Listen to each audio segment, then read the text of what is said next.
Que la paix soit sur vous, les Gaulois et les Gauloises, courageux résistants et opposants à la dictature sataniste qui bientôt ne sera plus mondiale, puisqu'en France nous aurons réussi à extirper les satanistes du pouvoir, à les bouter hors de France et à rétablir la monarchie.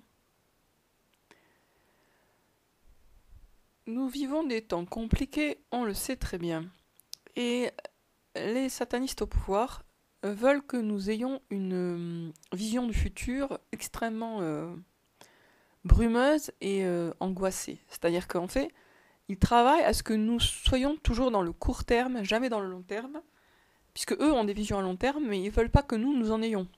Parce que nos visions à long terme seraient clairement incompatibles avec les leurs. Donc ils travaillent par des films catastrophes, des séries sur Netflix, à nous donner une vision toujours extrêmement sombre de l'avenir, et à nous garder dans un état de stress qui nous empêche de faire des plans à long terme. Et comment peut-on échapper à ça, à ce type de programmation mentale qui finalement nous coince dans le présent et dans l'angoisse? Le présent au sens où on n'arrive pas à se projeter dans le futur. Par les rêves éveillés, dont j'ai déjà beaucoup parlé et dont je vous reparle aujourd'hui. Les rêves éveillés, c'est... moi, j'en parle pas tout le temps, mais c'est quelque chose que je fais tout le temps, même si je n'en parle pas tout le temps. Je fais des rêves éveillés tous les jours. Et pour moi, c'est comme de me brosser les dents. Alors, à quoi ça sert les rêves éveillés? Ça sert à imaginer le futur, c'est de la visualisation créatrice aussi, on peut l'appeler autrement, hein. Il y a plusieurs façons de l'appeler. Donc moi je dis rêve éveillé, d'autres diront visualisation créatrice, d'autres diront auto-hypnose par exemple. Mais peu importe l'étiquette, hein, l'idée c'est surtout que on imagine ce qu'on veut. On imagine à deux, on peut imaginer tout seul, ce qui arrive très bien, mais à deux c'est plus facile et ça permet d'aller plus loin. Donc moi j'échange des rêves avec des amis. Je suis leur facilitatrice de rêve, elles sont mes facilitatrices de rêve. Donc on s'échange des rêves à haute voix. Et ces rêves, dont un certain nombre sont récurrents, deviennent des égrégores, une force agissante, quoi. Un truc qui permet de déraciner les doutes qui paralysent, qui permet de surmonter cette espèce de brouillard d'angoisse que les satanistes essaient de nous mettre dans le cerveau, pour arriver à imaginer mieux. Imaginer mieux pour soi et pour les autres, etc. Moi, par exemple, à force de faire des rêves éveillés, il y a un truc qui s'est précisé dans mon esprit, parce que ça se précise petit à petit, c'est que je crois en fait profondément, en tout cas je l'imaginais plusieurs fois, que la technologie va disparaître. Bon, c'est aussi ce qui avait été annoncé par des rêves endormis de différents croyants. Moi, j'ai pas fait de rêves endormis sur le sujet, mais beaucoup de rêves éveillés. Voilà, je vois que voilà, après c'est fini. Internet c'est fini, enfin plein de trucs sont terminés. Et donc, les livres reprennent une place de choix, les livres papier. Et dans cette perspective, puisque moi j'y crois, en tout cas je l'ai tellement imaginé, je dis pas que ça va se réaliser, mais en tout cas dans mon esprit c'est très réel, je me dis maintenant qu'il est important, en tout cas c'est ce que je compte faire, de rassembler vraiment, sous forme de livres papier, un maximum de livres vraiment utiles, vraiment constructifs, qui seront une ressource au moment où la technologie s'effondrera et où tout ce qui est sur Internet disparaîtra. Actuellement, par exemple, il y a des sites extrêmement riches et intéressants, mais il n'y a pas l'équivalent sous forme papier. Et je me dis, maintenant, qu'il faudrait en fait imprimer et relier, enfin garder sous une forme papier, le contenu de certains sites. Pour le jour où ça sera totalement, définitivement inaccessible, ces sites-là. Ça sera fini, quoi. Internet sera fini. Bon, c'est pas pour dans 5 minutes, hein, mais je me dis que c'est le moment de préparer ça. Et d'une façon générale, c'est le moment aussi, je pense, d'essayer d'éduquer ces enfants pour qu'ils soient des lecteurs, dans la mesure où un jour ils auront plus d'écran, machin, bidule, et puis de toute façon c'est par la lecture de livres qu'on fait des gens intellectuels ou même intelligents. En tout cas, ça aide beaucoup. Même si beaucoup de gens vont mourir, tout le monde ne va pas mourir. Donc il faut partir du principe que même si nous on meurt, nos enfants non. Même si... Enfin bon, bref, en gros, il faut quand même partir du principe qu'il y aura une continuité de la race humaine, de l'espèce humaine, et qu'on doit travailler non seulement pour nous, mais aussi pour nos enfants, mais aussi pour les enfants de nos enfants. Le monde n'est pas terminé, même si c'est la fin du monde, d'une certaine façon. Il y a encore plusieurs siècles, à mon avis, hein, il y a encore plusieurs siècles de vie, et donc des générations à venir, et on doit travailler, viser, euh, on doit chercher à leur créer quelque chose de valable pour eux, qui sont pas encore là, et essayer de préparer la suite, quoi. De préparer la suite à tous les niveaux. Donc, le renversement de la dictature sataniste, mais aussi commencer à prévoir l'effondrement de la technologie, et donc préserver, sauvegarder ce qui devrait être préservé dans le savoir, les informations qui circulent par Internet aujourd'hui, ou par les livres d'ailleurs. Rassembler les livres qui seront utiles, qui sont importants. Voilà, donc ça c'est un travail de tri qui moi me paraît important et auquel j'ai envie de commencer à m'atteler. Donc moi j'ai énormément lu dans ma vie, je dis ça sans aucune fausse modestie, c'est vrai, hein, j'ai énormément lu parce que j'ai commencé à lire beaucoup, j'avais peut-être 9 ans ou 10 ans, et après j'ai jamais arrêté. Donc j'ai 48 ans, j'ai commencé à lire énormément vers 8-9 ans, voilà, ou même peut-être 7 ans, je sais plus. Donc vous pouvez faire le compte, ça fait beaucoup beaucoup de temps. Et en fait, sur tous les livres que j'ai lus, il n'y en a pas tant que ça qui étaient essentiels, hein. Parce qu'il y a beaucoup, beaucoup de déchets parmi les livres. Il y a beaucoup de livres qui ne servent à rien, qui égarent, enfin qui sont pas, ou qui peuvent être distrayants mais qui n'apportent pas grand-chose. Les livres vraiment utiles, finalement, ils sont pas si nombreux. Moi, si je fais le bilan, justement, c'est ce que je fais là, je fais le bilan.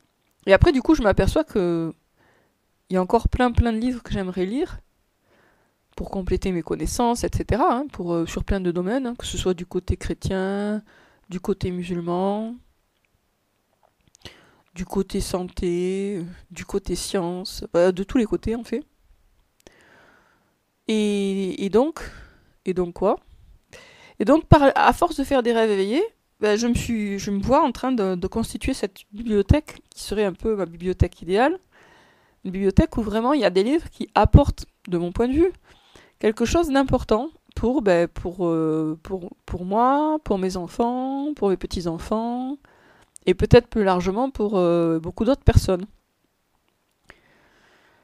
Et le fait de se projeter comme ça dans un futur qu'on imagine, ça a un impact sur le niveau d'optimisme qu'on a, mais aussi sur les choix qu'on fait dans le présent. Parce que plus on imagine le futur, plus on passe à l'action aussi, par rapport à ce futur.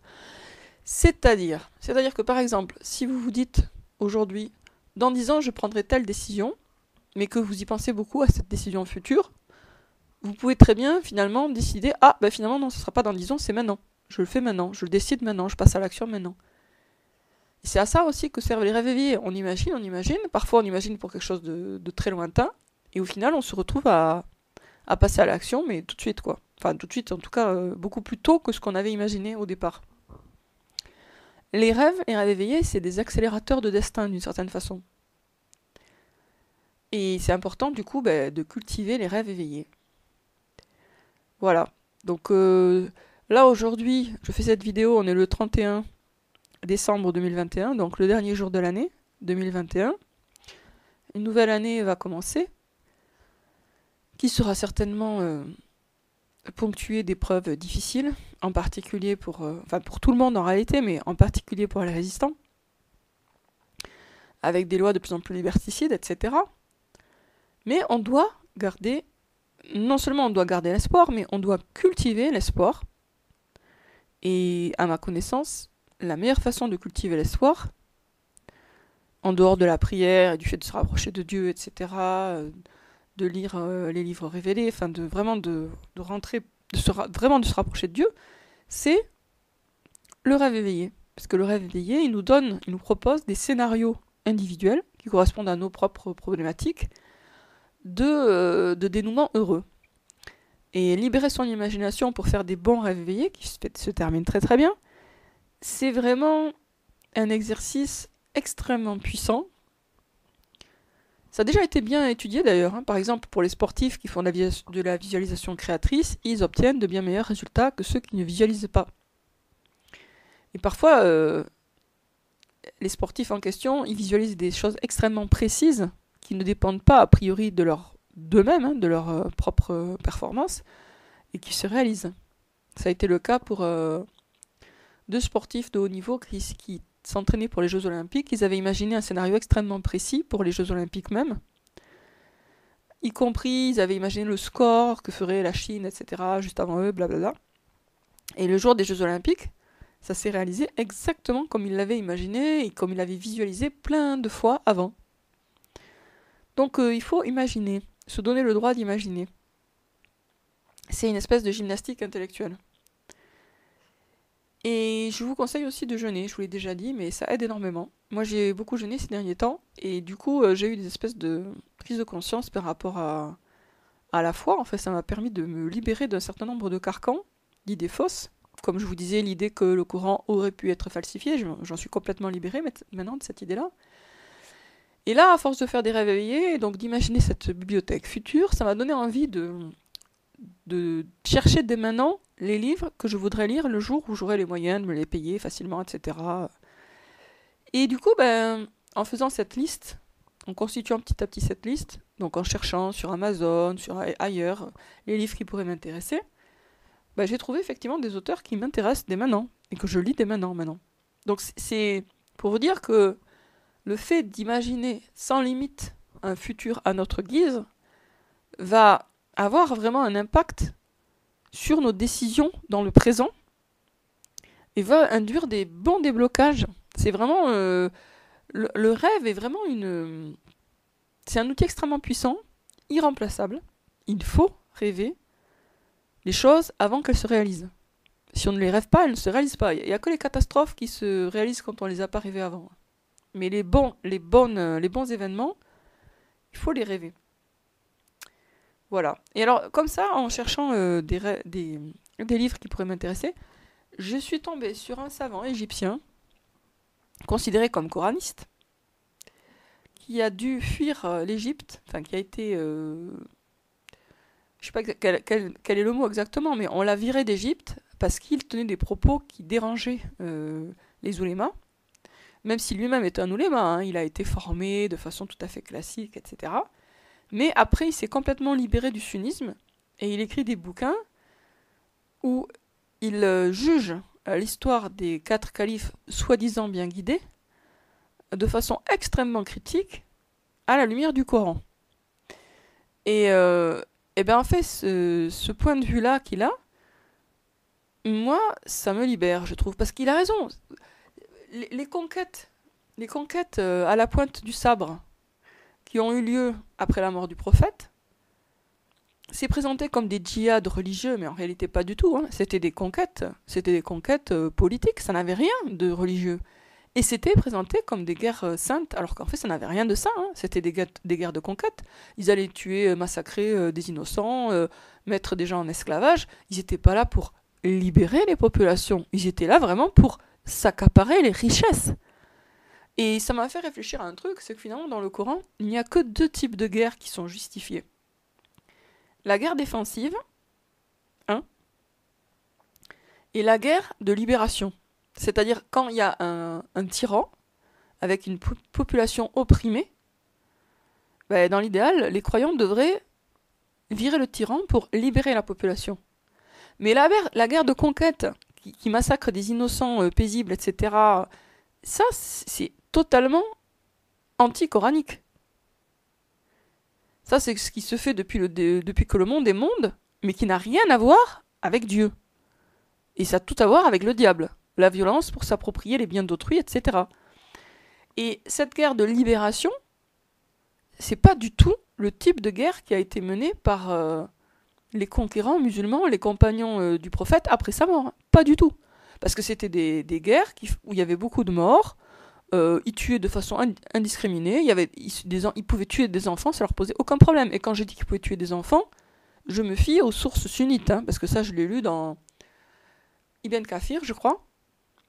Un musulman qui est appelé jusqu'à aujourd'hui l'épée de l'islam, waouh, l'épée de l'islam, et qui tue un gosse, voilà, parce que c'est une guerre de conquête et qu'ils sont fous, quoi.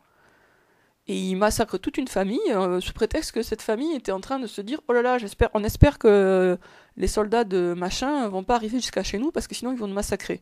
Et lui il dit, parce qu'il entend cette conversation, il dit ah ben on va pas les décevoir et il les massacre. Bon ben ça n'a rien à voir avec Dieu. Ça a tout à voir avec le diable, ça n'a rien à voir avec Dieu.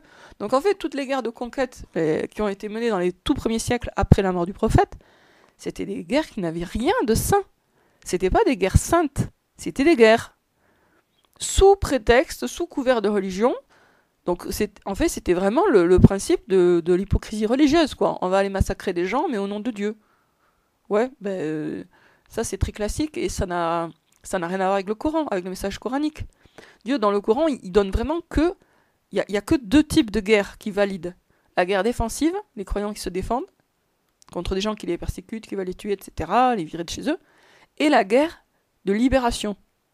Mais une guerre de libération, ça part de l'intention sincère de libérer les gens et donc pas de les opprimer. C'est pas pour devenir plus riche qu'on fait ce type de guerre, c'est vraiment dans l'intérêt de la population. Donc si par exemple demain la France redevient une monarchie et que c'est vraiment des croyants sincères qui seront à la tête, là ça sera justifié qu'il y ait d'autres guerres pour libérer d'autres peuples de l'emprise de la dictature sataniste. Parce qu'il y a vraiment une dictature sataniste qui écrase les populations.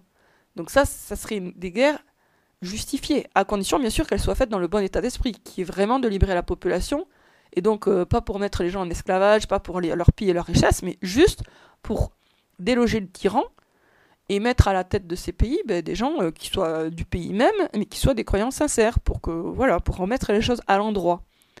Mais ce type de guerre de libération, elles ne peuvent être faites que dans un esprit d'altruisme et pas d'égoïsme. Et clairement, après la mort du prophète, toutes les guerres de conquête et d'expansion, c'était des guerres égoïstes. C'était juste pour s'accaparer des terres, etc. Et l'islam n'était qu'un prétexte. N'était qu'un prétexte pour des conquêtes sanglantes, avec mise en esclavage, viol, etc., pillage à la clé. Hein. Et c'est vraiment dégueulasse en réalité que ces guerres-là aient été faites au nom de Dieu, parce que c'est ça qui détourne les gens de Dieu. C'est quand on associe Dieu à la guerre, à la violence injuste, etc. Et les guerres de libération, je crois pas qu'il y en ait eu, en fait, par des musulmans. Vraiment des guerres de libération, je crois pas qu'il y en ait eu. À ma connaissance, en tout cas. En tout cas, si vous connaissez des guerres qui vraiment étaient des guerres justes, menées par des musulmans, mis à part, bien sûr, au tout début, les guerres menées par le prophète, c'était des guerres justes. Mais après, j'ai pas l'impression. Hein. Enfin, voilà. Bon, sur ce, je vous dis à très bientôt, les amis, et je vous souhaite beaucoup de courage, de force morale et de foi pour l'année 2022.